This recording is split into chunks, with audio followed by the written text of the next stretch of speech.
Ontario Premier defends decision to launch proof of vaccination requirement. Dan Kearns, local journalism initiative reporter for The Standard. Durham, Kawartha. Following the launch of the proof of vaccination requirements for residents to enter facilities, with the intention to remain in while partaking of the products purchased in restaurants, bars, nightclubs, sports events, casinos, and theaters this past week, Ontario Premier Doug Ford told reporters this decision was a necessary step to help the province battle against COVID-19.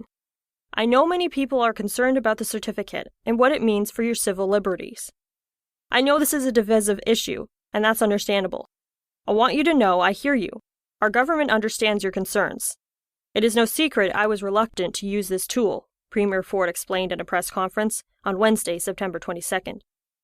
He added the government felt this was the only way to keep people safe going forward, while maintaining the progress the province has achieved in handling this pandemic.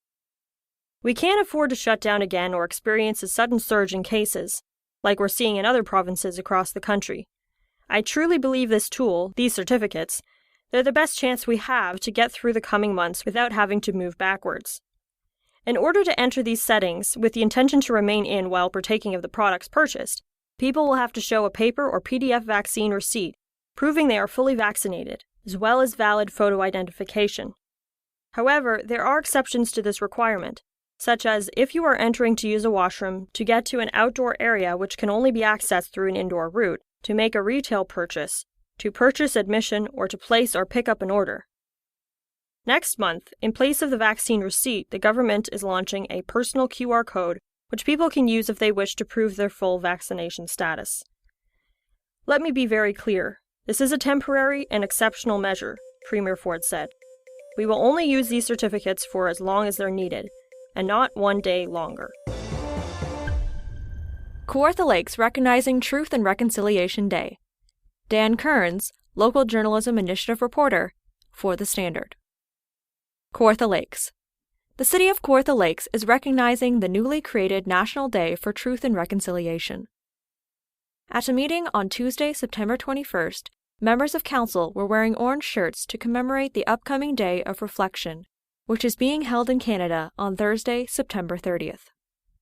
To mark the first National Day of Truth and Reconciliation on September 30th, we gather to commemorate all the Indigenous children who were taken against their will from their families and communities and never made it home again, and who remain buried at Indian residential schools across Canada.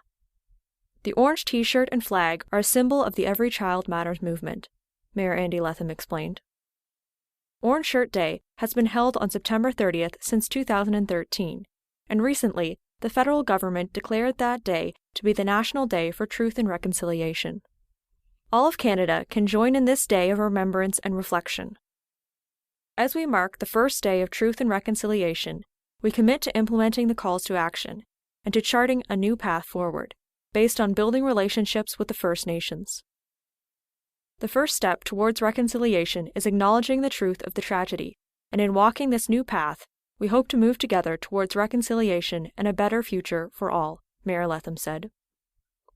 Earlier in the day, councillors took time to observe the 215-plus taken art installation at City Hall, a group of painted stones created by the Truth and Reconciliation Community, TRC, Bob Cajun Group. It is a very moving tribute to the Indigenous little ones who were taken, and it will be on display here in Lindsay at City Hall until September 30th. The orange flag we have outside will remain lowered until then as well, as will the orange lights which light up the side of our building in the evening, Mayor Letham stated.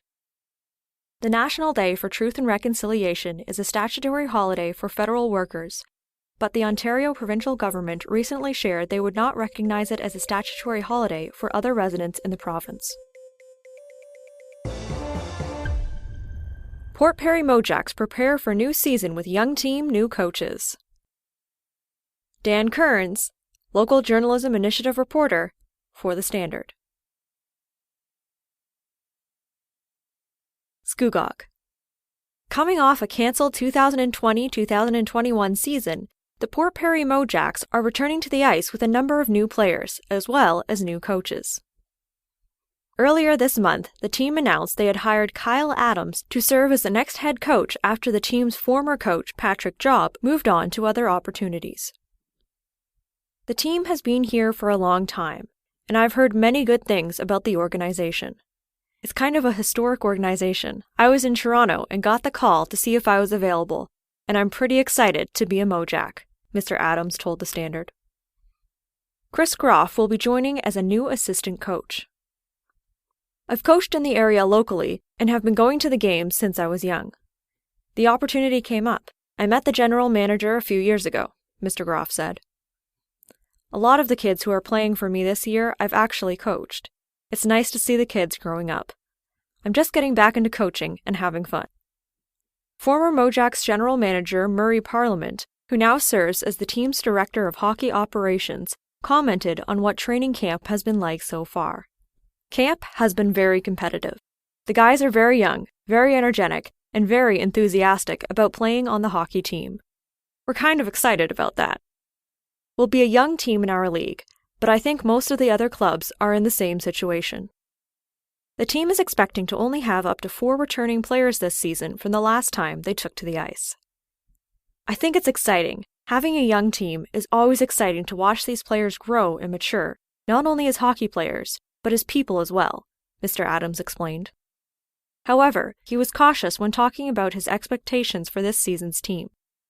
I think we're going to compete, that's for sure. I think it's a waiting game for everybody. With that year off, nobody really knows what each other has.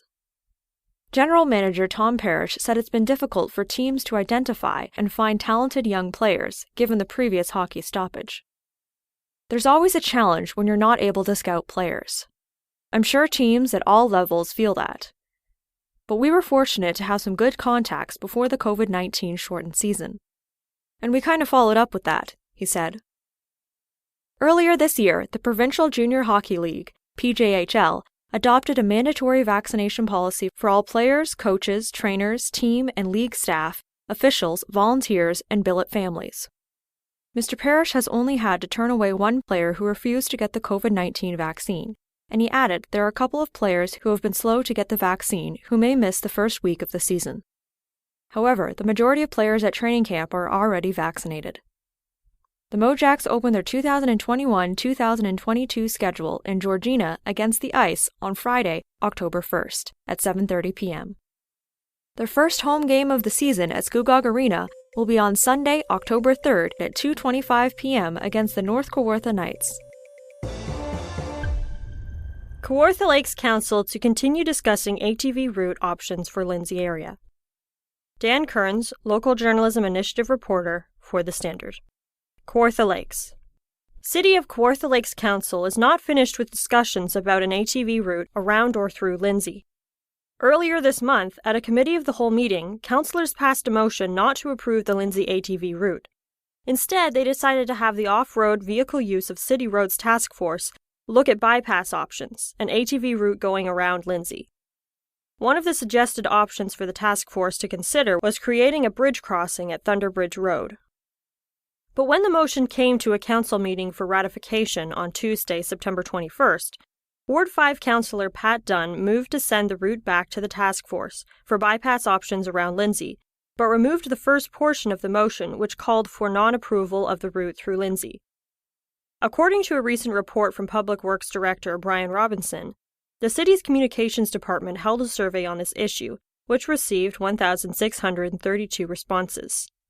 Out of all 1,632 responses, 49.3% are in favor of an ATV connection route, and 50.7% are not, the report read.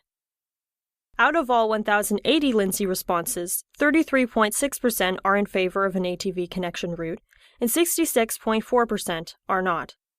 However, Councillor Dunn pointed out this is only one of 2 surveys the city has seen. There are 2 surveys, the first survey showing a result of 75% of people in favor of a route through Lindsay. We can't ignore that, Councillor Dunn said. The second survey was very focused. It focused strictly on the people in Lindsay. Councillor Dunn claimed this skewed the results in favor of those opposed to a route through Lindsay. We made special arrangements for people in opposition to cast their ballots, to cast their vote. He then took aim at recent information provided by Halliburton-Kawartha Pine Ridge District Health Unit's Medical Officer of Health, Dr. Natalie Bocking, about safety concerns of having off-road vehicles on city streets.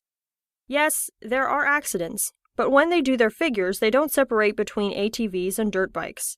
They don't have that information, Councillor Dunn stated. The Ward 5 councillor felt the council would never get unanimous resident support on any proposed route. No matter what route we take, we're going to offend somebody, he said. But Mayor Andy Letham challenged Councillor Dunn's opinion on how the council should make this decision. This is a conversation that just borders on insane at some point.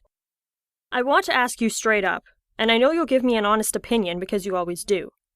After all the surveys we've had, after all the deputations we've had, after all the correspondence and reports and conversations we've had with residents of Lindsay, can you tell me you still believe the majority of residents in Lindsay want ATVs to come on a route through the town of Lindsay? He asked. Councillor Dunn responded to the mayor's question. I have no idea. I got an email saying we are not tolerant in Lindsay. I think we are tolerant in Lindsay. I think we're more than happy to try anything to see if it works.